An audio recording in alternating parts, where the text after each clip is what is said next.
Now that we have a decent idea of what differential equations actually are, in this section we're going to talk about how to solve a very specific kind of differential equation.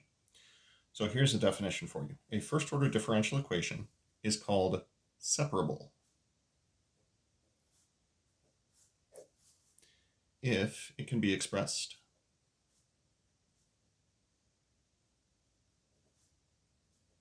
in the form, I mentioned it's a first-order differential equation, so we will see a first-order derivative, and that'll be the highest order derivative that we see. Everything else that's in here will be either x's or y's. Now, if it can be put into the form of a single function of x times a single function of y, then you have yourself what is known as a separable differential equation. Some examples of separable differential equations. dy over dx is equal to, we could do, say, 2xy squared. Or we could separate this as g of x is equal to 2x, and then y squared would be the h of y. Now, in this sort of example, it's fairly straightforward to see what's what, but again, the idea is we need to be able to factor what we're looking at. So another example, x plus 3xy squared.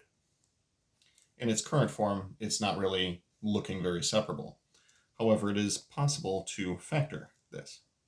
We can factor it into x times 1 plus 3y squared by factoring out x as a greatest common factor. So here would be our g of x, and here would be our h of y.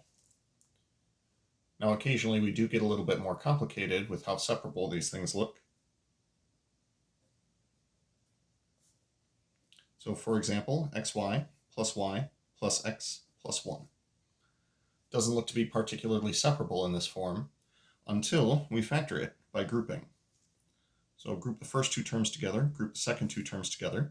From the first group, I can factor out a common factor of y, leaving me with an x plus 1. And from the second group, I factor out a common factor of 1. Then, treating x plus 1 as though it's a common factor, I factor it from both the first term as well as the second term, leaving me with y plus 1 left over.